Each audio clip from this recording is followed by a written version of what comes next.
Hey everybody, welcome on our channel. In this video we are gonna see, what if Naruto was the dragon of the East and got Harem?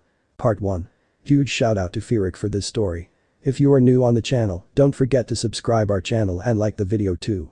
So without wasting any more time, let's start the story. So, are you excited? An elderly female asked with mirth as she turned her gaze to the left. Hell yeah. A teenage girl exclaimed enthusiastically. All I have to do is beat this beepy big shot's butt and then I'm finally done with firebending. Said teenager had darkened skin that was a distinct trademark of being a member of the water tribe, along with piercing blue eyes. She had brunette hair that was pulled back into a ponytail and a bundle of hair funneled through a blue sleeve, framing either side of her face. She was currently clad in thick fur armor that had a special coating of red leather atop it along her chest and arms, the pieces being held in place with numerous leather straps. The chest piece protested both her front and back and it extended several inches down her thighs. The helmet currently tucked under her arm seemed to be an additional piece to the armor set as well. Below said armor, one could make out the start of a light blue top underneath her chest piece, a pair loose-fitting dark blue pants and a pair of furred leather boots, said gear looking much more water tribe-ish than what rested over it. I mean yes, Master Katara, she rephrased with a fake cough after her initial outburst. The elderly men and women that stood next to her merely sweat dropped at her reaction so early in the morning, but wrote it off as the teen merely being excited. However, one man in traditional Fire Nation robes took the opportunity to respond. I assure you, Avatar Korra, that this is not some beepy big shot as you've so eloquently stated. I trained him in the basics personally when he was younger and he was later personally tutored by Lord Zuko. The man who had spoken was, of course, Korra's firebending instructor for the past 2 years. The others standing next to him were none other than some of the highest members of the White Lotus, as well as Katara, each of them clad in their traditional White Lotus attire. Oh whatever, Korra huffed in response. He just sounds like some big shot noble from the Fire Nation. I think you would do well to keep your mind open to the possibilities, Korra, Katara chastised softly from the side with a smile still etched onto her wrinkled face at the line her deceased husband quoted rather frequently. I've actually heard a lot about this boy myself. Really? The avatar responded curiously with a raised brow as she turned to her waterbending instructor. Oh yes, the elderly woman responded with a nod. Zuko tends to drone on about him quite a bit when he finds time to write to me. Even Tenzin had mentioned the boy quite a bit in the last 2 years or so in his letters, since the boy moved to Republic City from the Fire Nation or actually moved back, I believe. I must say, from how they describe him, I'm a bit excited to finally meet him myself. I highly doubt he'll be like the other royals you've had to meet with already. You do remember the title he has obtained, do you not, Korra? The elderly firebending instructor asked with a raised brow as the teenager processed the knowledge Katara had given her. Yeah, the Dragon of the East or something like that, right? Korra asked with a slightly nervous grin as she resisted the urge to scratch the back of her head. She wasn't exactly the best at committing titles bestowed upon most people to memory, after all. The Dragon of the East, the elderly man repeated as to confirm her answer with a nod of his head. However, as you are undoubtedly aware, the Fire Nation has long since abandoned the practice of hunting dragons. So, tell me, how do you think one gets such a highly coveted title nowadays? He finished with a glance over to Korra as he raised an eyebrow. I have no idea, she finally admitted somewhat sheepishly after a momentary silence. I figured you probably just got it for being a member of the royal family or being related to Iroh. No, even members of the royal family do not get to claim the title of dragon without just cause, the elderly man stated with a slightly disappointed shake of his head. Besides, even if that were the case, it's highly unlikely that Lord Naruto of all people would be shown any nepotism in that regard. While he is considered to be a member of the royal family unofficially, he is not related to them by legitimate blood ties. That is merely a common misconception. Really? Korra asked with curiosity evident in her tone. Alright, so how'd he get it? Brewer. The sound, of course, caused everyone to glance up into the area of the sky where it had come from immediately. Coming from the northwest, just now visible over the high walls around the compound, came a black form on the horizon that was slowly growing larger. Though most of the finer details couldn't be seen from the distance, the distinct shape of large wings flapping up and down were certainly visible already. No. Freaking. Way. Korra stated with emphasis upon each word. Is that Lord Naruto, the Dragon of the East, the elderly firebending instructor asked with a soft chuckle at the absolutely perfect timing. Why yes, that would be him. Haha, awesome job boy, said man stated from the back of the large black Eastern-style dragon he was currently riding atop of while he scratched a spot along the creature's head, causing it to hum slightly in response after its roar. There's no way they didn't hear that. The mane scales and wing webbing of the majestic creature were black as one might expect, but the curved horns, the spikes and slight webbing in between said spikes down its body, the frill of hair around its face, and at the tip of its tail were also black. Its underbelly, including the underside of its lower jaw and its two tendrils, were a dark gray color that seemed to complement the black scales that compassed most of its body quite nicely. The creature's talons were a pristine white along with its teeth. Finally, finishing off its appearance, were the two sky blue eyes that peered towards the compound it was flying towards. Wrapped around the base of the dragon's head, seeing as it wouldn't fit well anywhere else due to the spikes that ran along its spine, was a medium-sized saddle that held the creature's rider. It wasn't anything dedicated to looking formal judging by the lack of any designs on the leather, but merely a riding saddle that provided some measure of comfort for the rider if he needed to sit so that his body wouldn't be rubbed raw against the hard scales. Resting upon said saddle, near the hard leather that made a makeshift ledge of sorts around its edges, was a sizable bag tied to the leather firmly with thick string. Then, of course, sitting at the front of the saddle was Naruto. He was a man who seemed like he would be roughly 6 foot when standing upright. His hair seemed to be a rare shade of golden blonde, especially since blonde hair was already a rarity within the world to begin with. Coupled with that was the fact that his hair possessed such an unnatural level of spikiness that it seemed to defy the laws of gravity, something that would draw in a great deal of attention. Unlike most men in the Fire Nation, Naruto kept his hair short and without any sort of ceremonial knot in the back. His bangs mostly hovered just above his brow, though too long at the edges of his hairline traveled down to his cheeks, effectively framing his face as a result. His eyes seemed to be a piercing cerulean blue, only a shade or two darker than the dragon's own. However, while his hair and eyes were certainly striking features about him, the most eye-catching would likely be the 3 whisker marks he possessed on either of his cheeks. Aside from that, the blonde was clad in clothing that many people of the older generation would recognize as a slightly modified version of the outfit that Zuko wore in his prime when he was traveling informally. He wore what seemed to be a form-fitting, long-sleeved black shirt as his first layer on his torso, as evidenced by the layer of fine black cloth, functioned as a second skin over the visible areas of his arm, detailing the toned muscle of his biceps. Atop that was a sleek piece of leather Fire Nation chest armor that also provided basic shoulder guards. Said armor, though only visible at the shoulders and collar due to another layer of clothing that rested atop parts of it, was crimson with black trim. Finally, atop the armor, he wore a crimson, sleeveless kimono-style shirt that had a lengthened back with black trim along the edges of chest. The front portion of it ended at his waist, but the back continued down far enough that it would reach his calves. Traveling downwards from there, he wore leather arm guards that seemed to match the coloration of his exposed shoulder pads perfectly. They covered from just below his elbow down to his wrist. From there, a pair of black fingerless gloves made out of the same fine material as his black shirt could be seen covering his hands. Traveling down from there, the next notable piece of armor would be his rather large belt, a fitted piece of dark-colored metal that rested upon his hips. In the center of said belt was the insignia of the Fire Nation in highly polished gold. Partially secured underneath the Fire Nation insignia were 2 pouches, one effectively held at each of the blonde's hips, with the other strap for each secured under the back of his belt. Underneath the pouch on his left hip was a thin black sheath and the bandage-wrapped hilt for a jan with a small golden pommel. Attached to the belt was also a rather elegant piece of cloth that fell to his knees.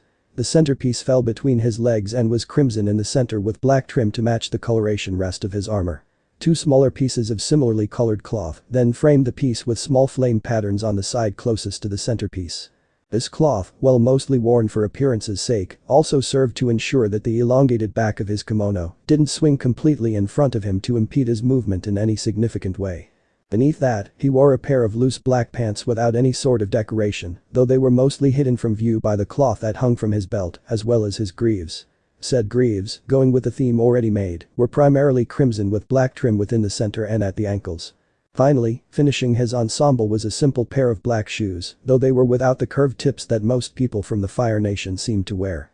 "Land us nice and easy, boy," Naruto stated as he shifted forward a bit and pat the dragon behind the head again while they drew closer to the compound they were expected to land within. "No need to go scaring anyone here." "Yep." Letting out a sigh, the blonde returned to his normal sitting position and glanced towards the small ball of fur on his lap. A small fox kit that had been at his side as long as he could remember.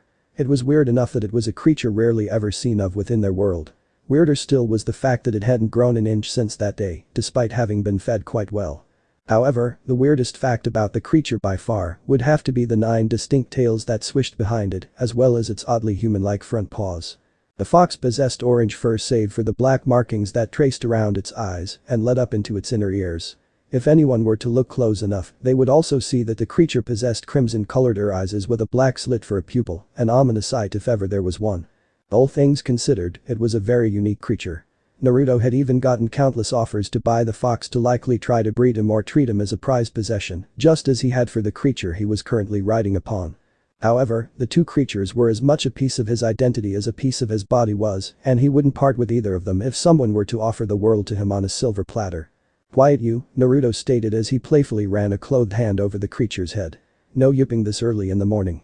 He, of course, received a playful nip on his fingers in response. "Boy, no biting Kurama," the teen stated again as he repeated the previous motion with a bit more vigor, earning a slight growl from the fox before it tried to bite the blonde's hand again only to miss. "Ha, too slow," the Fire Nation man stated before blowing a soft raspberry. However, he stopped his teasing as his current method of transportation began to slowly descend. As the blonde grew closer and closer to the ground, he directed his gaze to the figures on a large platform who were likely waiting for him to land. I suppose the one in red must be Korra, Naruto thought as he could make out their vague appearances from how close he had gotten.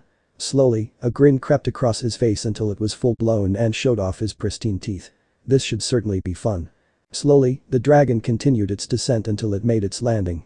As it did, it became evident that its body was so large that it spanned a good 3/4 of the length of elevated stone platform it landed upon. "Okay, show time," the blonde stated as he stood up upon the saddle after coming to a stop. Having picked up Kurama from his lap before moving, he raised his arms and deposited the fox kit directly upon his scalp. Though an odd place to hold an animal, Naruto knew all too well by now that it was a place the creature liked to claim as his perch. With well-practiced grace, he hopped off of the saddle, even as the group of individuals moved a bit to greet him where he had landed. However, he paid them no mind for the time being and moved to the face of the dragon that had carried him so far instead. Humming around to face it directly, he met its eyes and placed a hand under its jaw and scratched the scales beneath, eliciting another small hum. "Thanks Iroh, we're probably going to be here for at least a day or two, so rest up while you can," he stated as he raised a clothed hand that had scratched his lower jaw and placed it upon his snout. "I'll see if the White Lotus will bring you something to eat a little later, alright." The dragon, now dubbed Iroh, merely exhaled and gave a small nod of his head, showing that he could seemingly understand the blonde. "Great, now behave yourself, alright. I don't want to get grief about a charred White Lotus member later." A warm gust of air that was more forceful than necessary was shot out of Iroh's nostrils in response, showing his slight annoyance to that last remark. "Oh come on, I wouldn't be me if I didn't pick on you at least little bit buddy," Naruto stated with a chuckle as he patted his snout and walked away to the group that had been waiting for him for a few moments now. As he did so, he swung his gaze across the people present despite it being so early in the morning. 3 older folks dressed in formal White Lotus robes. I have absolutely no idea who they are, he thought as he swung his gaze to the next person. "Ah, that's probably Katara," he continued as he spotted an elderly woman in traditional Water Tribe clothing. "Then Avatar Korra, obviously," he continued as his gaze lingered on her appearance for a bit longer than necessary before shifting to the last person in the line. "Master Lee," Naruto suddenly exclaimed as he walked forward, missing the slightly wide-eyed Korra who was drinking in his appearance, along with the others who had never seen him before. Without anything further, Naruto opened his arms and embraced the slightly shorter man in a fierce hug as he moved closer, surprising everyone present even further.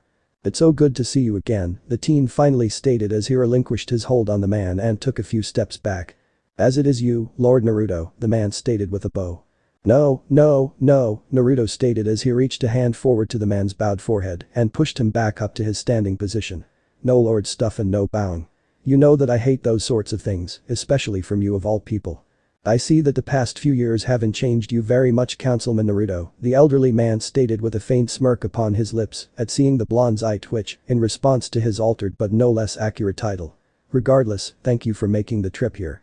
I apologize for pulling you away from your yearly visit with Zuko." "Ah, it isn't a big deal," the blonde stated with a rather infectious chuckle. "Besides, there's someone here I've always wanted to meet anyway."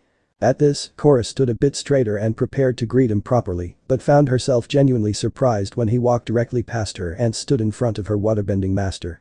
This guy's definitely different," she thought with a slightly furrowed brow, as memories of nearly every royal she had met previously immediately sucking up to her came to mind. So far, not only did Naruto appear to be experienced fighter unlike the others based on clothing choices and muscles that were coating his arms based on the bulges against the form-fitting shirt around his arms, but he seemed kind and surprisingly informal as well. He definitely looks much better than the others as well, her mind continued as she shivered at remembering a good deal of pompous and rather ugly nobles who had visited blatantly flirting with her ever since she had turned 15. You must be Katara, Naruto stated warmly towards the elderly woman, blissfully unaware of Korra's current thoughts. He then inclined his hips downward slightly and bowed towards the woman as a show of respect. It is an honor to finally meet you. I've heard a great deal about you and your adventures. Please, after what you said a moment ago, there's no need for formalities here, Katara stated in a soft tone with a smile stretching upon her wrinkled face. I've heard a great deal about you as well though, Naruto, or should I call you the prank king of the royal palace? At this, the blonde froze momentarily before smiling nervously and scratching the back of his head nervously with his hands brushing against Kurama's tails. Zuko wrote about that of all things. Man, I miss those days, he stated with a chuckle as he remembered pulling said pranks on some of the more pompous nobles that would be in the palace on a nearly daily basis. Yes, he likes to ramble on about you quite a bit in his letters, Katara stated with a laugh from her throat. My son did too, for that matter, though I am already beginning to see why that is the case. Tenzin. You would think he'd write about his own kids before taking the time to mention little old me, Naruto responded with another chuckle as he reached up a hand and scratched a fox atop his head behind the ear after feeling the creature claw his scalp a bit. Oh he does, the elderly water tribe woman responded with a grin that grew just a bit more. He usually happens to mention you when he's talking about the others, Milo in particular. Ah, well what can I say? The blonde responded with a shrug of his shoulders. I always wanted a little sibling, we've come to see each other as such, and we brothers gotta stick together, he finished with a small smile. Well, I'm glad my grandchildren have such a good role model to look up to, she responded as her smile grew just a bit wider. But we can talk about Tenzin and the others later. Korra here has been looking forward to this for quite some time, she stated with a gesture towards her left. Well I certainly can't say I haven't been doing the same, Naruto stated with a chuckle as he turned his gaze to the teenager in question, letting his piercing blue eyes gaze meet hers for the first time. It's an honor to meet you as well, Avatar Korra, he greeted as he held out his hand towards her. Shaking her head a bit to get out of her momentary stupor after staring at the blonde's facial features, said woman extended her hand and gripped his in a firm handshake. Though she didn't let it show on her face, she found herself surprised immediately at the warmth his hand exuded. Likewise, Lord Naruto, she responded cordially with a friendly smile on her face.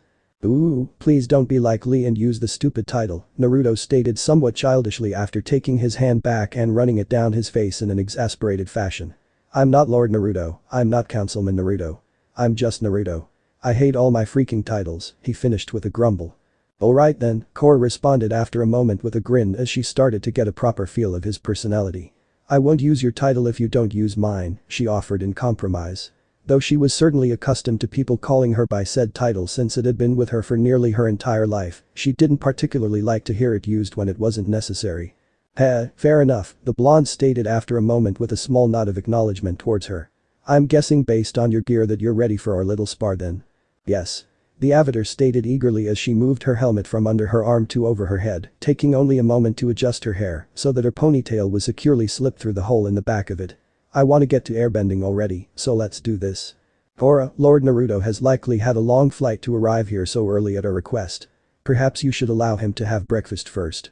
One of the White Lotus men stated with an inquisitive glance towards the blonde. Well, he sounds like a barrel of laughs, just what I wanted to deal with today, the blonde thought with an inward sigh at hearing his title used once again, despite his small outburst just a few moments ago. Nah, it's alright, Naruto stated after silently chuckling at the distraught face the dark-skinned teenager had for a moment at the thought of prolonging her test further. I had a small snack on the way here. Plus, like I said, I'm nearly as excited for this as Korra here is. Suddenly, Korra's distraught look turned into one of elation for a brief moment before she schooled it down to one of relative neutrality again. She did still, however, shoot the blonde an incredibly thankful smile. Very well then, the man acquiesced with a nod as he turned towards the elderly firebending master. Shall we head down to the sparring area? Yes, Lee responded somewhat mirthfully as he tore his gaze away from the two teenagers. Let's move into the pavilion. Naruto, I presume you don't need our usual safety equipment. Oh, nah, the blonde stated with a dismissive wave of his hand as he turned towards the man. This stuff's all made out of fire silk or our usual leather, he stated as he pulled along his sleeve and then smacked one of his arm guards. This, of course, merely meant that his attire was nearly impervious to fire, at least when it was anything short of prolonged exposure to incredibly intense flames. The leather was common within the Fire Nation as it was used for their standard issue armor, but the silk was a rare and valuable material that only the wealthy could hope to be able to afford an entire outfit of. Giving a nod, Lee merely turned and walked down the stairs of the raised stone portion of the compound towards a slightly elevated arena beneath it with a wooden pavilion for spectators to watch. The rest of the group quickly followed after him with Naruto and Korra bringing up the rear, the latter glancing over towards the former occasionally out of the corner of her eyes. I can tell he has some serious muscle under his clothes, Korra thought as she eyed the black silk clinging around his toned biceps. He's probably pretty strong, so I'll have to be careful about letting him get too close. He doesn't look overly bulky either, so he probably isn't too slow. I'm probably still better at hand-to-hand, but I should definitely be careful. Naruto, meanwhile, was thinking about a few tactics of his own. From what Tenzin told me before, she's going to be rather aggressive. I should probably try to get her flustered if I can, so she makes mistakes, he thought with a smirk at remembering how he had been susceptible to the same thing in the past. She's probably all formal bending to boot, so I probably won't have to worry about her dodging as skillfully as pro benders do. Fast and constant strikes will definitely be a nightmare for her to dodge while trying to throw out any sort of offense. Their thoughts only ceased as they walked down the pavilion that the elders stopped upon and took separate sides on platform that had a giant detailed image of the white lotus symbol upon it. The rules are as follows. Firebending and hand-to-hand combat only. Avoid any intentional blows to the face. You will stop immediately if your opponent concedes, they are knocked out of the ring, or I order you to do so. Do you both understand and accept the rules as I have described them? Yes, the two teens chorused, having both heard the exact same guidelines countless times in the past. Very well, you may begin when you're ready, Lee stated as silence then reigned in the compound for a few moments. As it was still early, many members of the White Lotus that lived in the compound were still asleep, so it was really just them for the time being. Alright buddy, time to get down, Naruto finally stated as he reached up and took the fox kid off of his head before placing him on the ground. After a moment, Kurama yipped before running off towards the pavilion. You know, I have to admit that I'm surprised, the blonde continued with a glance to his opponent as he returned to his previous position and stretched out a few muscles.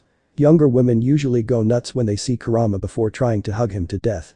I'm not exactly your average woman, Korra shot back with a smirk. Did you expect me to squeal over how cute he was or something? She continued, blatantly ignoring the fact that she had resisted the urge to do exactly what he mentioned, only due to her eagerness for the upcoming match. Yes, actually, Naruto admitted with a chuckle as he shook his arms to continue warming up his muscles. I guess you're just a special snowflake, he continued with a wide grin. Get it because we're in the South Pole. Oh dear spirits, Katara suddenly stated from the sidelines despite her smile, as she placed a wrinkled palm on her forehead as memories of her brother's unique sense of humor came to the forefront of her mind. That was such a bad joke, Korra stated after with a shake of her head, despite the smile that grew on her face at the bad play on words. Come on, let's fight already. Oh fine, the blonde stated with a sigh as he cracked his neck and slowly slipped into a traditional firebending stance. You're no fun. I'm plenty of fun, the avatar defended as she slipped into a stance of her own. Here, let me show you. Suddenly, she swung her fists forward in a flurry of punches, each one causing a small fireball to head towards her target. However, to her chagrin, Naruto had merely held his position and hit each fireball with the open palm of one of his hands. Upon contact, the fireball would appear to have hit successfully, but it would merely expand in a brief burst of flame before fizzling out. I've sparred elite firebenders of the Fire Nation more times than I could hope to count, Korra, he stated upon noticing her staring at him with a small amount of surprise. Oftentimes now, I spar more than 5 of them at once. You're going to have to do a bit more than simply throwing a bunch of fire at me if you want to land a solid hit. The teenage girl's shocked expression then turned into a somewhat wicked-looking grin as she stared upon the blonde in front of her. Looks like I finally have someone that can keep up a little, she thought as she remembered the time she sparred numerous other past students of her firebending master. Fine, time to get serious. Suddenly, Korra began sprinting forward. After a moment, she jumped into the air as she performed a front flip while she extended her right leg. The result was a sizable wave of fire that shot towards the blonde. Impressive power, but you made far too obvious that this was going to be your move, the blonde thought with a silent chuckle. He responded by extending his hands forward and pressing the tips of his fingers together. The wedge-like shape that his hands made was then pointed towards the wave of flame that came over his body. This effectively split the wave in half around him. That's a bit better, he stated calmly as the fire seemingly had no visible effect on his body other than a small amount of steam that rolled off of his clothes. It was far too predictable with how you threw your entire body into the move though. At this, Korra's eyebrow ticked at the critique she was receiving. After all, despite acknowledging that her opponent was probably quite skilled, he had yet to prove himself to be better or even throw any bending towards her in retaliation. "Fine," she stated in a slightly annoyed tone upon noticing that she was rather close to him. "Then let me show you something even better." At the end of her statement, a stream of flame shot forth from her mouth, just sizable enough to be able to reach him. "Much better," Naruto thought excitedly as he took in a deep breath and his eyes widened marginally. Feeling a familiar burning sensation rising from his lungs and moving into his throat, he opened his jaw and released the built-up flame in a style similar to what Korra had just done. However, there was two substantial differences between the two. First of all, the quantity of fire he exhaled was far greater than Korra had done a moment beforehand. Secondly, and what caught much more attention than the sheer amount of fire, was the fact that his flames were blue, a blue so light in color that it could easily be mistaken for white in some places. Even as Korra quickly threw herself to the ground spryly on all fours and lowered herself as much as possible, the wave of blue flames overrode her own puny quantity in comparison and raced over the top of her. "Beautiful as they ever were," Lee muttered as his eyes wandered over the flames that his old student had created. "He wields blue fire," one of the White Lotus guards whispered harshly as he turned towards the elderly firebending master. "Why didn't you warn us about this?" "I didn't feel that it was something that you needed to be warned about in advance," he stated calmly as he looked towards the others. "I was obviously correct in my assessment, since Katara was undoubtedly aware of this as well." "It's true," she admitted as she stared at the blue flames that were just now fizzling out.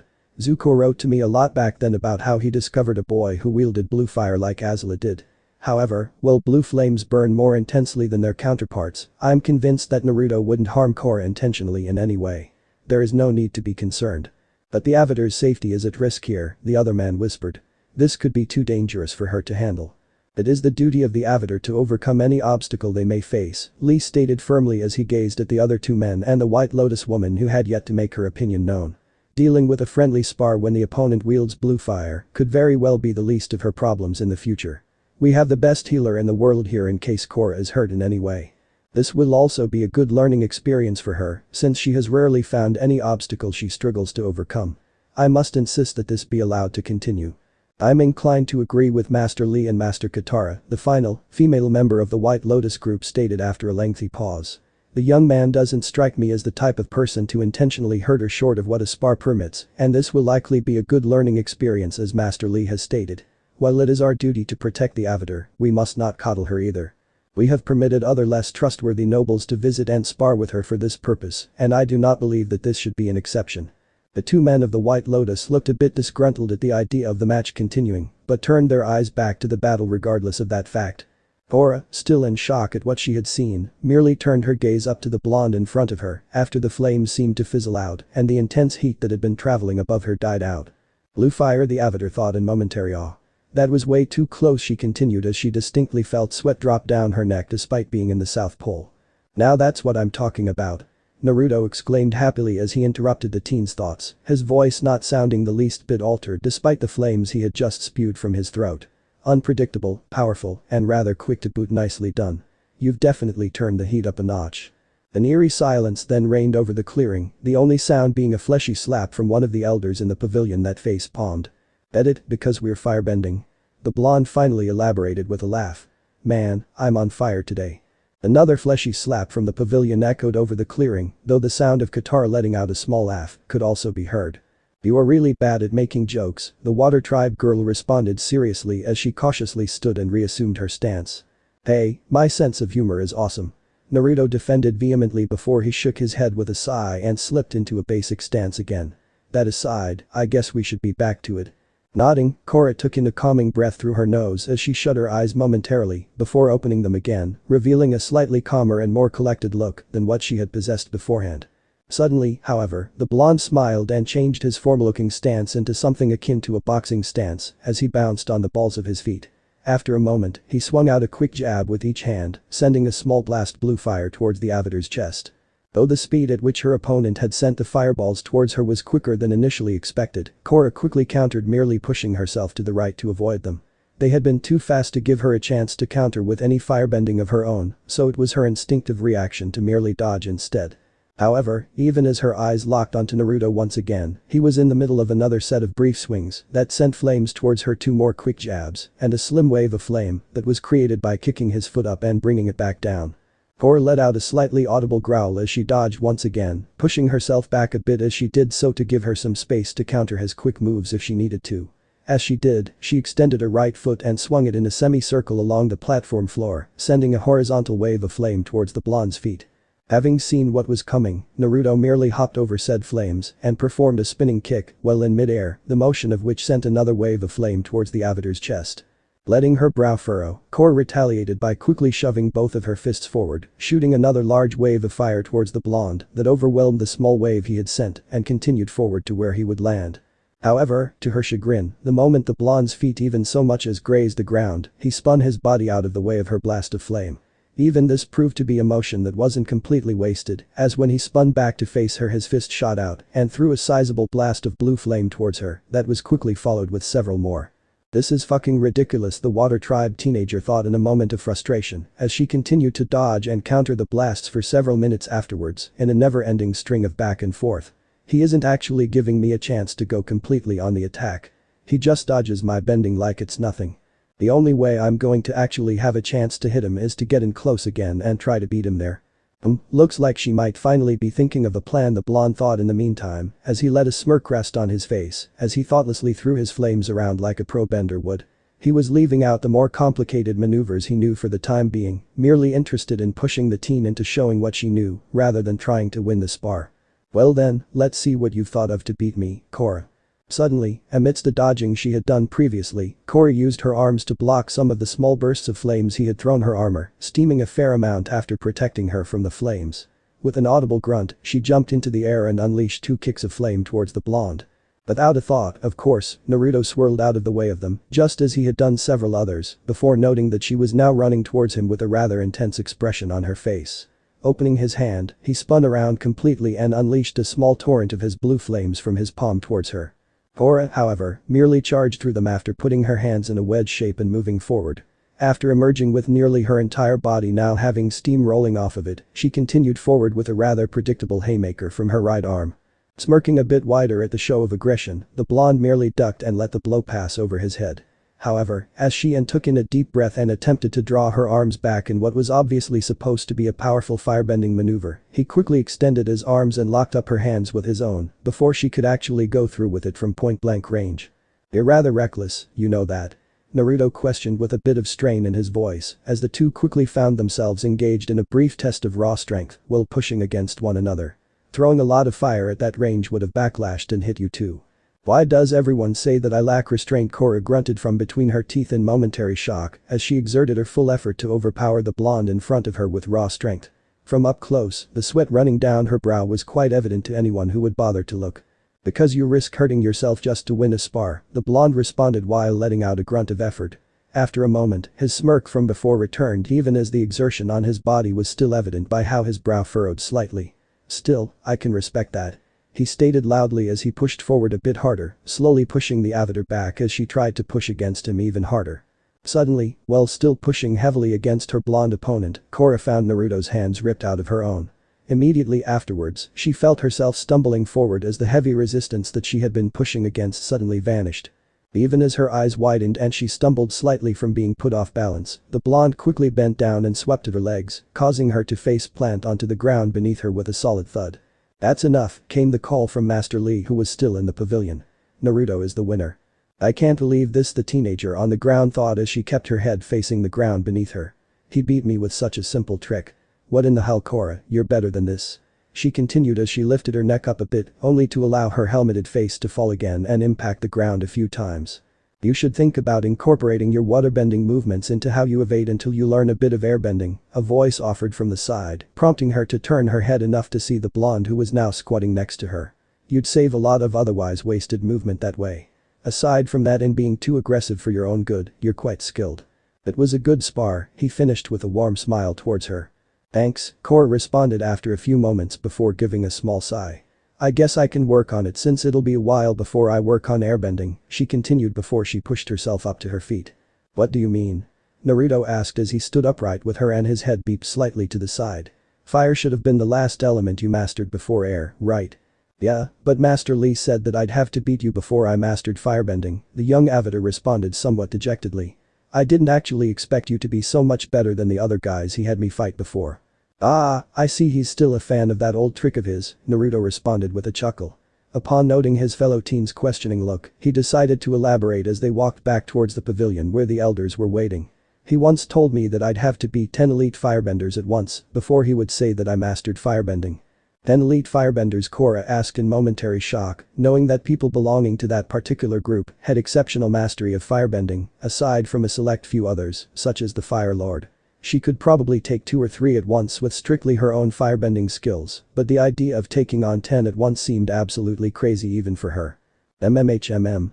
He apparently always sets some stupidly difficult task before he will say you're a master, though many others would still say you've earned the title. Naruto stated as he clapped her shoulder and turned to the elders they had walked towards.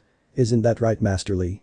Said man, to his credit, managed to keep a straight face for several moments before a small upturn at the edges ruined his image.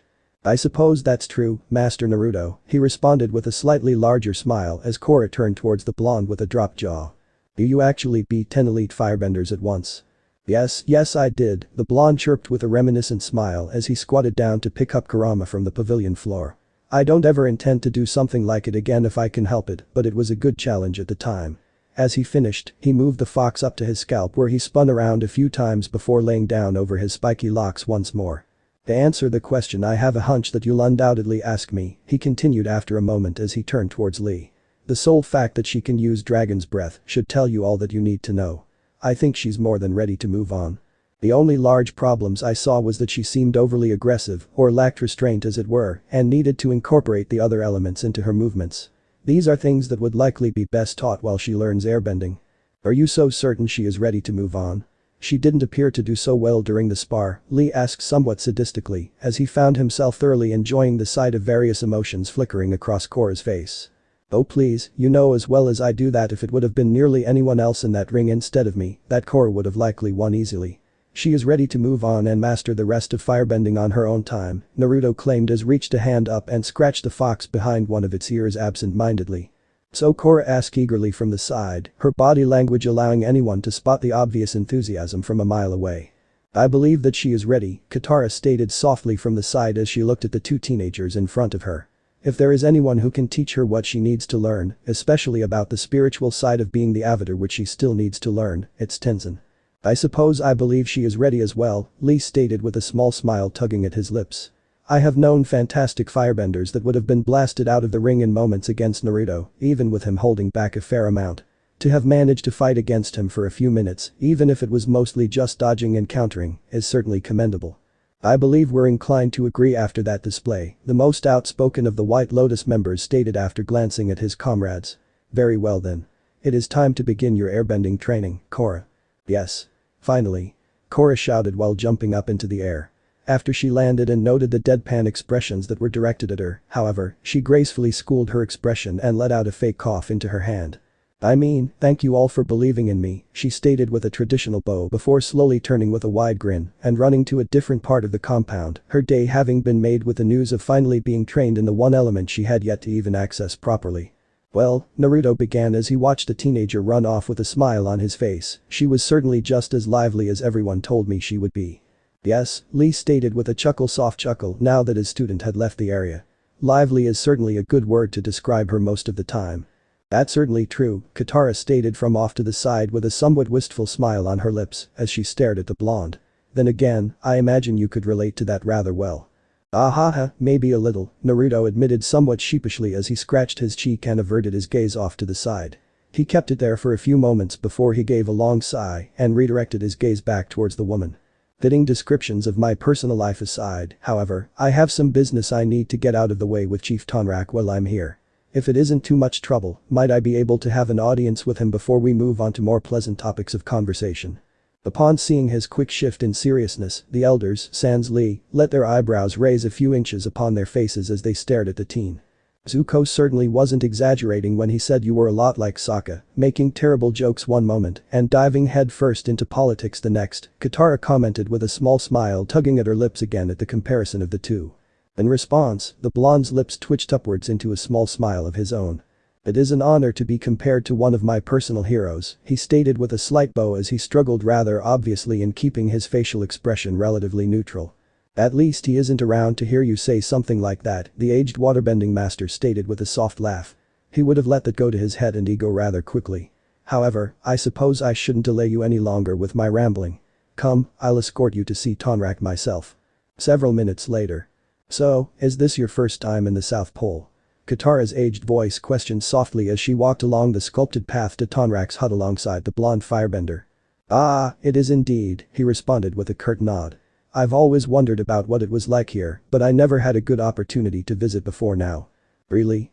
I would have presumed Zuko would make that a priority for you to get out and experience the world a bit before becoming the councilman in Republic City. I brought up the very same thing around 2 years ago before I moved, actually, Naruto responded with a chuckle. Though I was eager to go back there to see my friends again, I thought I'd need more experience before becoming a politician for the entire country. In response though, he and Fire Lord Izumi made me sit down to drink tea with them and tried to explain that it would be more efficient if I studied under their current councilwoman for a few months instead of traveling the world. In hindsight though, they seemed to say that in as roundabout manner as possible. Ah, so they IRO'd you then? Yes, I suppose they did, the blonde stated in return with another chuckle.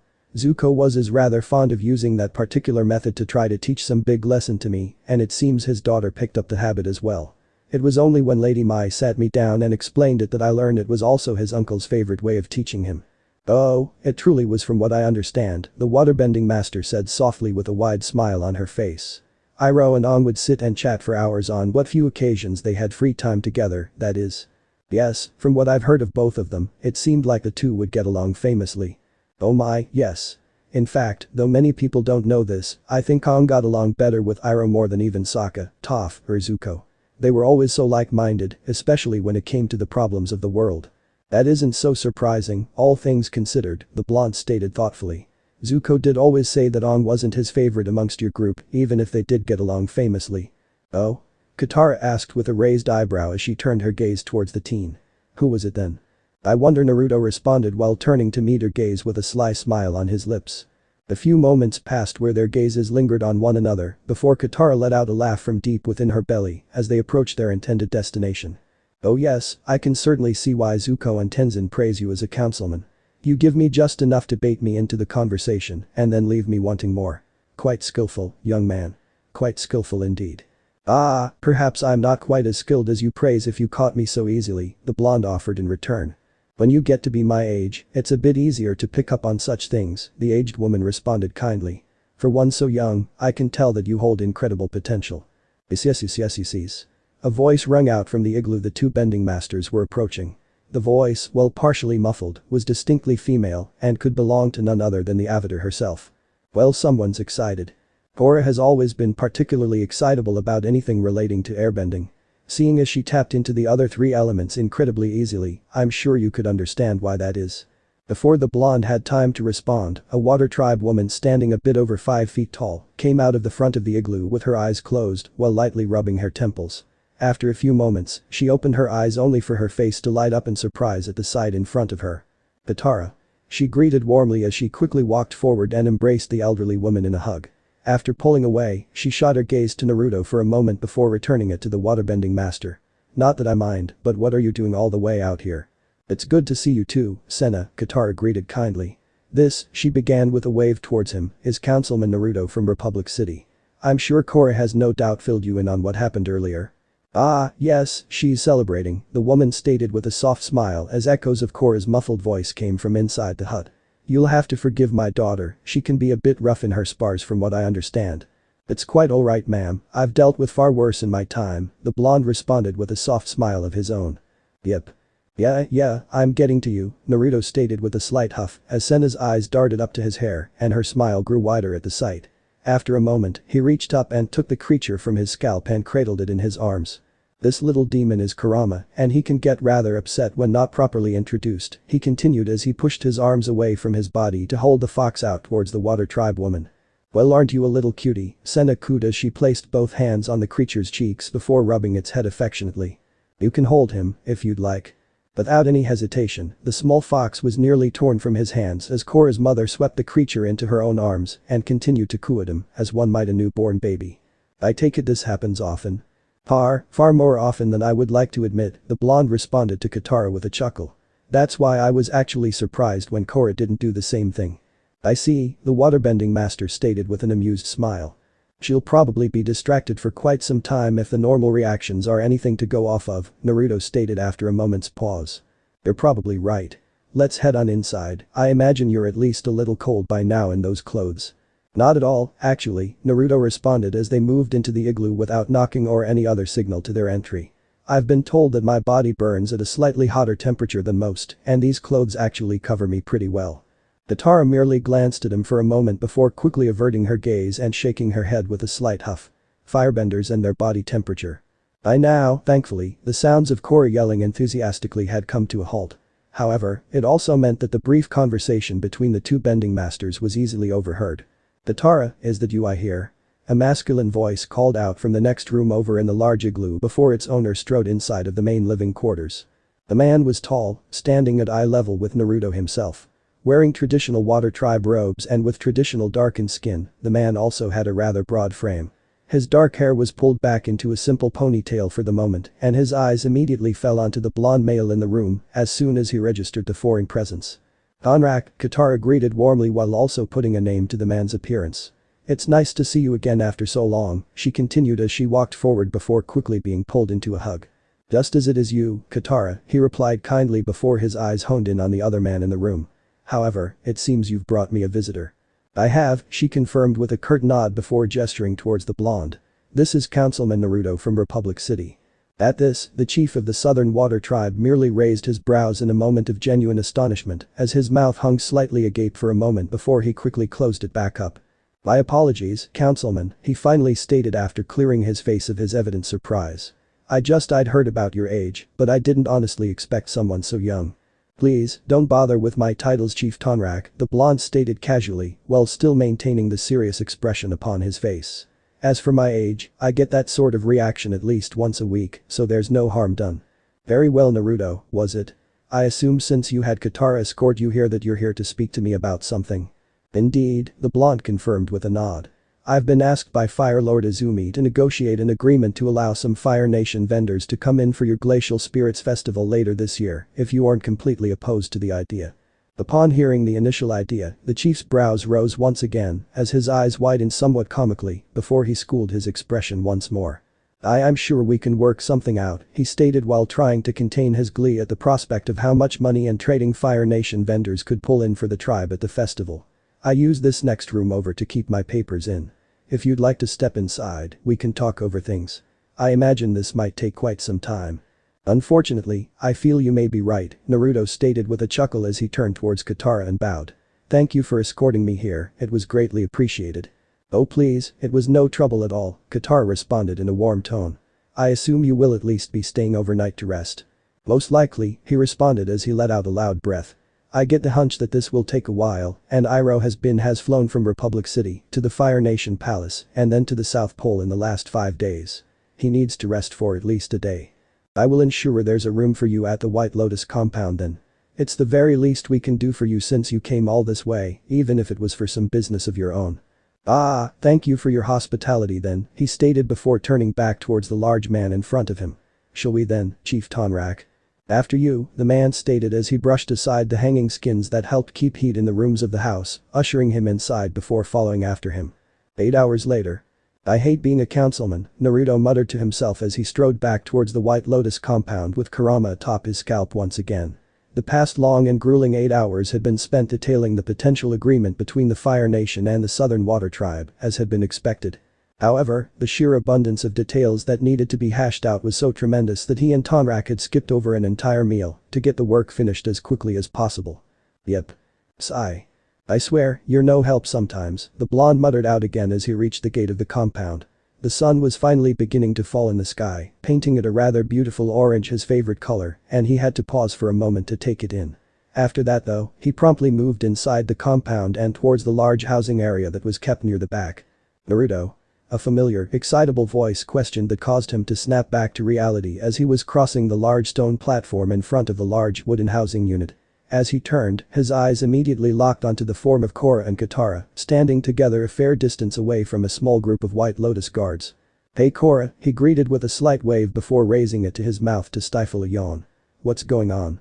Tenzin and the others are coming, that's what. She exclaimed happily while Katara smiled wistfully off at her side. Katara figured I'd pass, so she actually called him here early, and he's due any time now. I finally get to start my airbending training. Tenzin? The blonde questioned with a beeped eyebrow. Is he supposed to stay here and teach you or something? He is, Katara confirmed from the girl's side with a large smile. It will be so nice to see my grandchildren for a while again. Strange, I would think Tenzin of all people would be reluctant to leave Republic City right now. I wonder if he plans to bring Korra back with him. Would you mind if I join you while waiting for them all then? It has been a while since I got to spend some time with the Airbenders. Of course you can, Katara answered without hesitation. I'm sure they will be ecstatic to see you. Hey, while we wait, what was that firebending you did earlier today? Korra questioned with sincerity after a few moments. It was so much quicker than what I was taught. Ah, you mean the stance I took where I sort of bounced on my feet? The blonde questioned in return, not actually choosing to take the stance since that would result on an irritated fox atop his head. Korra merely nodded in return, having directed her attention solely at him for an explanation. It's the style that pro-benders use in Republic City. Pro-bending, are you a fan? Korra questioned in an even more excited voice than before. I hear some of the guards talking about it all the time, so I really want to see a match sometime. They really need to let her out to see things more if she's having to hear about that secondhand. I suppose you could say that I'm a fan, yes, he admitted with a soft chuckle. I have a friend in Republic City who was on a pro-bending team, so he got me into it. Last year, the firebender who was working with him and another friend of mine quit, so they all but guilt-tripped me into playing for their team this year. Wait, what? Korra questioned excitedly, her interest having been piqued once again. You're a pro-bender on top of everything else. Yeah, the blonde confessed with a bit of a sigh. It's killing what little personal time I actually had, but it's to help out two of my first friends. I can't exactly just tell them no when they really need something from me, you know. Oh, I see, the teen responded with slightly curbed excitement upon hearing his reasoning. Well, what team do you play for? The Akamichi Fire Shadows. The Fire Shadows? Korra questioned for a moment before her brow rose nearly up into her hairline. You're the firebender for the reigning champions. I am, the blonde answered with another smile at her obvious excitement. I can show you some tips and such about how various bending styles are different sometime, if you'd like. Hell yeah. Korra exclaimed before a look from Katara had her calming herself down once again. Well, actually no reason not to start right now, the blonde thought a mere moment later. Alright, are you aware with the general rules of the matches? You try to knock people back spaces, right? The avatar asked more than answered. And just, yes, that's the objective, Naruto confirmed with a nod. There are a few other rules involved, but that isn't particularly important to understand the style. Now, it's a 3 versus 3 matchup where you don't want to get knocked back, so what do you think the most important ability that a pro-bender has to have is? Speed. The Water Tribe teen offered after a few moments of thought. Flows, and, granted, speed is an important aspect. However, that's not quite right. The most important ability that any pro-bender has to have is the ability to dodge. I know that seems a bit too simplified, but if you don't get hit, then you don't get knocked back. Alright, I could see that, the teen responded after a brief pause with a nod. So the styles focus on being able to dodge then? A deduction, the blonde answered. Yes, as you can probably notice if you think back and look at how I reacted to your attacks, you can see how the stance allowed me to stay light on my feet and move at a moment's notice. That fundamental aspect will remain the same in the pro-bending arena, regardless of what type of bending it is. That's so different than what I was taught, the avatar responded after a relatively lengthy pause. It was quite different than what I had been taught too, Naruto responded after snorting. However, you likely pick it up much quicker than your formal bending training when you get in some practice with it. I know that I certainly did. There was a comfortable silence that followed after that. Before anyone else chose to make any more small talk, the familiar growl of a sky bison reached their ears, causing each of them to smile for their own reasons. Ariat. A familiar childlike girl's voice repeated time and time again as the bison finally landed upon the platform. Yes, Ikki, a tired man's voice stated as the noise settled. As I've been saying for the last 15 minutes, we are, finally, here. Now Tenzin, you know Ikki's just a bit excitable, Naruto hollered as he looked up to the large saddle. Upon hearing his voice, Ikki and Milo quickly leapt from their positions on the creature and used airbending effortlessly to carry themselves over into him, crashing into him in a rather fierce hug for kids so young. Big brother, why are you here? Aren't you cold in those clothes? Were you waiting here long? Where's Iroh? Do you always carry a sword with you when you're gone? Are you and Korra secretly dating? Letting out a small sigh upon hearing the barrage of questions from the younger daughter of the bald councilman, he took in a deep breath of air. I'm here for a few different reasons, Icky. No, I'm not cold in these clothes. I was only waiting on you for the past 10 or 15 minutes, as I didn't even know you were supposed to be here today. I rose inside their stables resting. I usually carry my sword with me when I'm gone, but not always. Seeing as I just met Korra today, I'm fairly certain we aren't dating, he finished by sticking his tongue out at the girl. Now, he continued before prying the small figure clinging to his chest off of him and holding the bald boy at arm's length. How's my little brother been? Get into any trouble recently? I learned a new move. He stated with enthusiasm as he grinned widely. Put me down and let me show you really quick. Doing as he asked, Naruto watched as Milo squatted down and seemed to focus intently before the sound of a certain bodily function was heard as he blasted off towards his grandmother rather quickly. Inora, he stated as he caught sight of the preteen girl just now having made her way relatively calmly over to him. Please tell me that Milo didn't do what I just think he did. Be happy that you weren't around when he first figured it out, the preteen muttered softly before catching his eye. Mom and Dad had to talk to him a lot to get him to stop calling it firebending. Of course they did, the firebender responded with barely contained mirth as he fought valiantly to keep a rather immature chuckle down. Anyway, he continued as he squatted down to bring her closer to eye level, once he noticed Icky had also hovered over to Katara and the others. Fully standing, she came up to about mid-abdomen on him, so his new height worked out nicely. How's my favorite airbender been lately? I've been well, mostly spending time studying old airbending scrolls, the young airbender responded with a slight flush visible on her cheeks. Speaking of, the blonde began as he snapped open the pouch on his right side and rummaged around in it for a moment before pulling out a scroll. After pulling it open for an inch or two to ensure that it was the correct one, he held it towards the young girl. What's? You're still interested in firebending breathing techniques, yes? Well I mean, yes, Jinora stuttered for a moment before regaining her composure. I just saw how much you benefited from studying ours, so she trailed off a bit shyly. The little birdie told me as much, he stated with a soft smile towards the girl who obviously had a bit of a crush on him. You can keep this if you promise to keep it safe, okay? We don't have too many scrolls on techniques written by the Dragon of the West, so we want to keep them in good condition. Why you're giving me a scroll written by Iroh, she shouted before covering her mouth with both hands as her entire face flushed red in embarrassment at her obvious show of excitement. A scroll written by Iroh from my personal collection, yes, the blonde clarified with a soft laugh, despite the eyes of the others that were now lingering on them. Consider it a bit of an early birthday present, okay? Finally reaching forward, the young airbender cradled the scroll in her arms as she gazed down at it fondly. After a moment, she finally turned her still flushed face up and nodded. Thank you.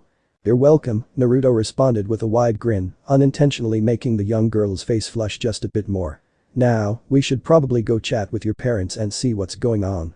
Finally having handled all of the airbending children one by one, the blonde strode over to the rest of the group just as Tenzin was helping his wife slide slowly off of the sky bison's large tail. Careful, the airbending master stated as she slid down and finally stood.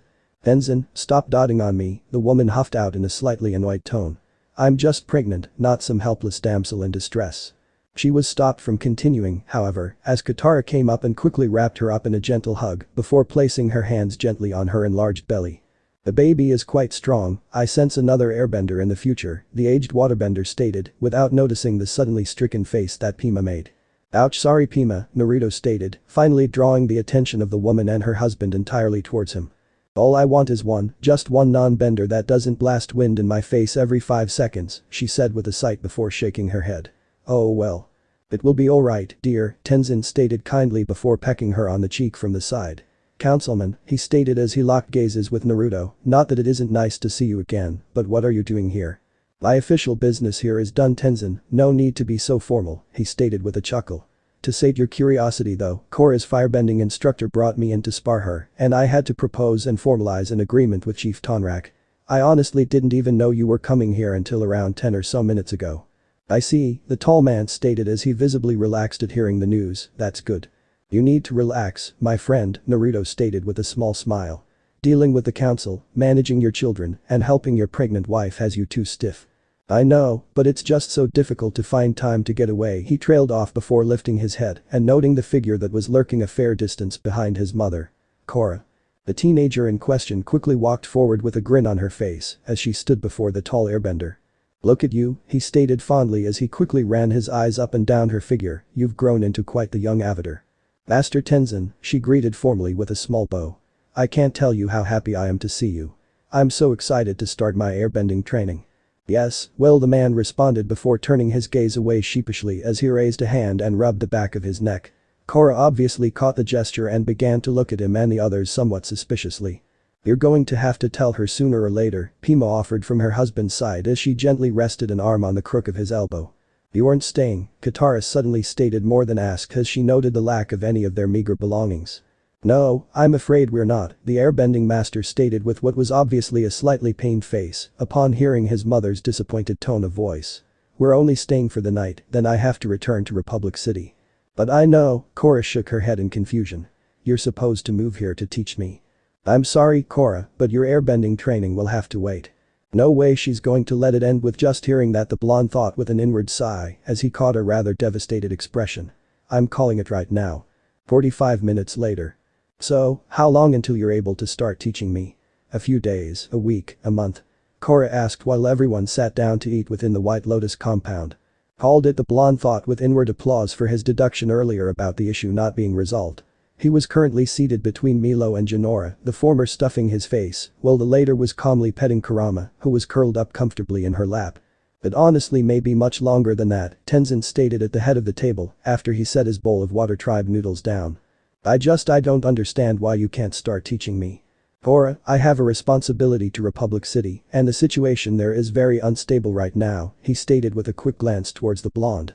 Yes, but you also have a responsibility to teach me airbending. Believe me, I'd be happy to try to find another airbending master, but you're the only one. We're stuck with one another. I understand that, Korra, Tenzin stated with a sigh as he raised his hand and rubbed his brow. Truly, I understand it and I'm sorry for having to delay this longer, but there's nothing I can do. Tenzin, I feel you're overlooking an obvious answer here, Naruto offered from the side.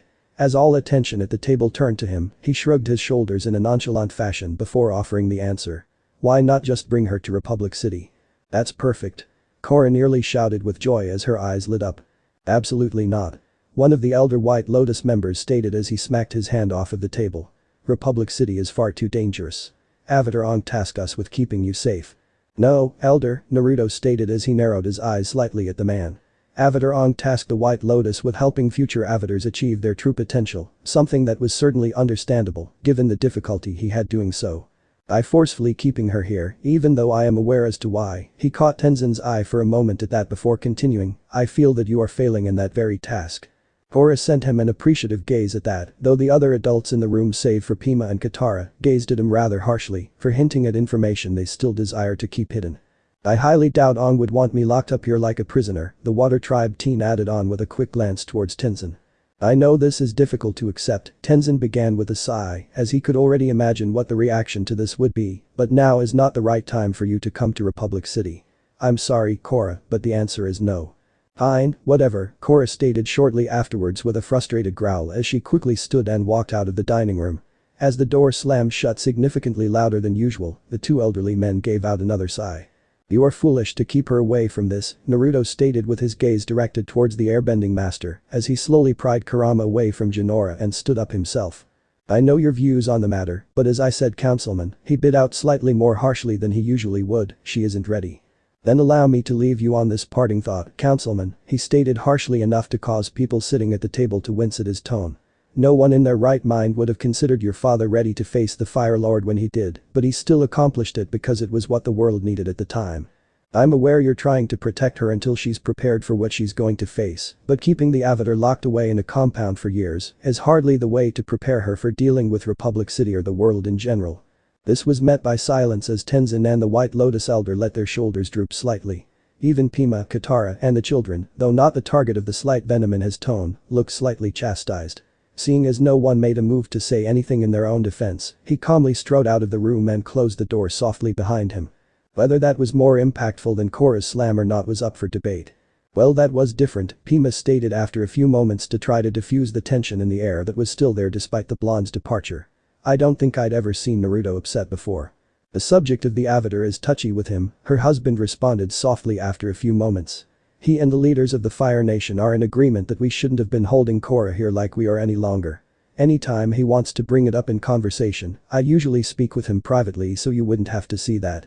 He made some good points though, Dad, Jinora stated somewhat shyly from the side. Though she was admittedly infatuated with the boy, even she could see the validity in the points he made. I know he did, sweetheart, Tenzin whispered just loudly enough for everyone to hear before letting out a loud sigh. He always does. The next morning. Gran. Ikki shouted a moment before Ugi took off, leaving a waving Katara watching after them as a tear dripped down her cheek alongside a stoic-looking Naruto. He had already given his warm goodbyes to Pima and the children before they left, so he felt no need to say anything further. Tenzin, on the other hand, had received little more than a stiff handshake. I take it you're probably leaving soon as well? Katara asked with a voice still rather thick with emotion after watching her family leave. Yeah, probably within the next few minutes, the blonde confirmed with a nod of his head. I'm sorry for the unpleasantness I likely caused last night during dinner, by the way. I feel a bit guilty about ruining what little time with your family you probably get. It's quite alright, the aged woman stated with a sniffle. Truth be told, I agree with what you said. My husband wouldn't have wanted Korra to be held here. She needs to be out in the world in order to learn what makes the Avatar the Avatar. It's good to know that the Fire Nation isn't completely alone in their opinion, Naruto responded after a momentary pause. Do you happen to know where Korra is, by the way? I was hoping to speak with her before I left. Ah, she's probably just outside of the compound on a nearby cliff if I know her as well as I think I do. I'm sure if you fly out that direction that you'll spot her easily enough. I see. Well, thank you again for your hospitality, Katara. I greatly appreciate you welcoming me here, he finished with a bow. The pleasure was mine, Naruto, she responded with a soft smile. Several minutes later. Ready to go, buddy? Naruto asked as he mounted the saddle on his dragon before reaching forward and scratching the scales above its brow. Kurama, as per the usual, was resting upon his scalp. The loud gust of air coming out of Iroh's nostrils and a slight flap of its wings was the response he received. Alright, well it's going to be a short flight at first. After that, it'll be a long haul and you'll get to stretch your wings again. Let's go. At his behest, Iroh's wings spread out and flapped mightily, causing several White Lotus members in the immediate area having to crouch low to the ground in order to keep themselves from being knocked over. As the black dragon lifted off of the ground, Naruto let his gaze drift over the nearby landscape. After a few moments of searching, he found his intended target. Over there, Iroh, he hollered over the sound of his flapping wings. Land us next to the Avatar. A few moments and one shocked expression on Korra's face later, and the blonde was looking down at the teenage girl from atop his saddle as her eyes were locked onto the dragon in front of her. Hello again, Korra, he greeted kindly as her eyes drifted to him for a brief moment before going back to the dragon that was, at most, a foot away from her face. Hey, she greeted in return as he hesitantly rose. Would you mind if I? Not my call, you'll have to ask Iroh here, he shot back in amusement as he pat the creature on the brow again. As the Water Tribe teen nodded, she turned her gaze into the dragon's eyes. After holding contact for a few moments, Iroh's head bowed down towards her. As it did, Korra reached her hand forward and touched his snout before slowly rubbing along it a few times. It would seem that he likes you. A warm smile was the only response he received for a moment before the teen finally tore her gaze from the beautiful creature. I'll be blunt with you, Korra, he stated after taking a few moments to gather his thoughts. Tenzin wasn't lying when he said that Republic City is unstable. However, unlike him, I think that we'll need your help to settle things down. At this, the girl's brow furrowed. What do you mean? No one really tells me much of anything that's going on there. There's a new group in the city that call themselves the Equalists, Naruto stated with a sigh at the very thought of the frustration the group has been bringing up. To keep it short and sweet, they're a group of people who believe that benders are oppressing non-benders in everyday life and want it to be made illegal outside of certain circumstances. But that's Korra began. It sounds ridiculous, I know, the blonde finished for her with a soft chuckle. However, a lot of the crime in Republic City is done by benders. People who suffered under them then become rather prejudiced against the art itself, regardless of the fact that it is neither innately good nor evil. They've been gaining a lot of support lately, so the United Republic Council is trying to do what we can to prevent a civil war from breaking out. That's why Tenzin couldn't move down here just yet. Oh, the teen stated softly in response before she gave out a long sigh. I guess that makes sense. Still though, why didn't he just tell me that?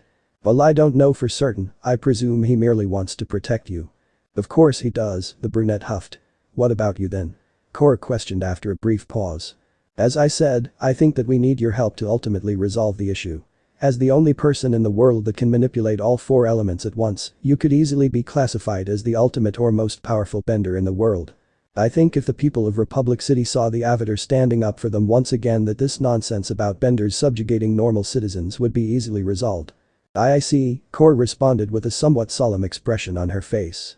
That being said, I also wanted to stop and chat with you because I heard that there just so happens to be a Republic City supply ship leaving port here tonight. I was interested in a rumor I overheard about the cargo bays in them being rather roomy, but I don't suppose you would know about that sort of thing offhand, would you? After a momentary pause to likely ponder why he would ask her such a random question, the avatar's eyes widened marginally for several moments in realization before she attempted to school her expression. I wouldn't know, I've never been in one, she responded slowly, while her mind was wondering whether or not to take the risk. Ah, a shame then, Naruto stated in what was obviously false disappointment.